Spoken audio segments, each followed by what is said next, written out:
बुद्ध और उनका धम्म, डॉक्टर भीमराव अंबेडकर द्वारा लिखित पुस्तक का सारांश 500 शब्दों में। डॉक्टर भीमराव अंबेडकर द्वारा लिखित बुद्ध और उनका धम्म एक महत्वपूर्ण ग्रंथ है जो गौतम बुद्ध के जीवन, उनके उपदेशों और धम्म धर्म की गहराई से विवेचना करता है। यह पुस्तक बौद्ध धर्म को सामाजिक न्याय, मानवता और तर्क पर आधारित एक विचारधारा के रूप में प्रस्तुत करती है। डॉक्टर अंबेडकर ने इसे बौद्ध दर्शन के प्रति अपने समर्पण और भारतीय समाज में व्याप्त छुआछूत, जातिवाद और असमानता के विरोध स्वरूप लिखा। पुस्तक को मुख्यतः 3 भागों में बांटा गया है। 1 बुद्ध का जीवन, 2 धम्म बौद्ध धर्म, 3 संघ बौद्ध अनुयायी समाज। 1 बुद्ध का जीवन। इस खंड में डॉक्टर अंबेडकर ने सिद्धार्थ गौतम के जन्म से लेकर उनके बुद्ध बनने तक की यात्रा को सरल और सजीव भाषा में प्रस्तुत किया है। उन्होंने बताया कि किस प्रकार एक राजकुमार ने सांसारिक सुखों को त्याग कर सत्य की खोज में जीवन समर्पित किया।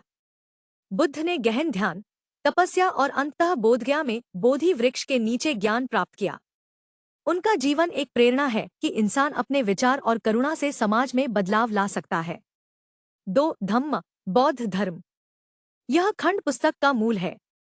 इसमें अंबेडकर ने बताया कि बुद्ध का धर्म ईश्वर, आत्मा या पुनर्जन्म की अवधारणा पर आधारित नहीं था, बल्कि यह नैतिकता, करुणा, तर्क और आत्मज्ञान पर आधारित था। बुद्ध ने दुहक को जीवन का सत्य माना और 8 मार्ग, अष्टांगिक मार्ग को दुहक से मुक्ति का उपाय बताया। सम्यक दृष्टि, सम्यक संकल्प, सम्यक वाणी, सम्यक कर्म, सम्यक आजीविका, सम्यक प्रयास, सम्यक स्मृति और सम्यक समाधि।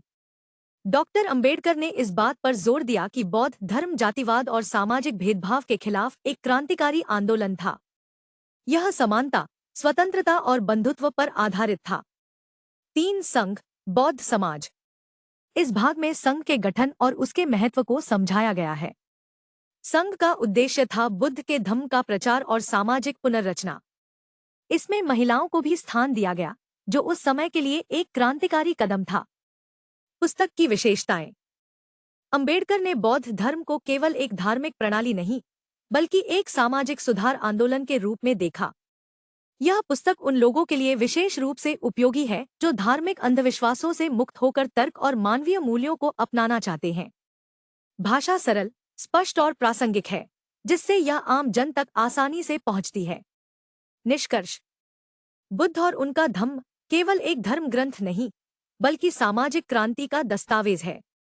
डॉक्टर अंबेडकर ने बुद्ध के विचारों को आधुनिक भारत की सामाजिक समस्याओं का समाधान मानते हुए प्रस्तुत किया है। यह पुस्तक न केवल बौद्ध धर्म के अनुयायियों के लिए, बल्कि उन सभी के लिए मार्गदर्शक है जो मानवता, समानता और न्याय में विश्वास रखते हैं।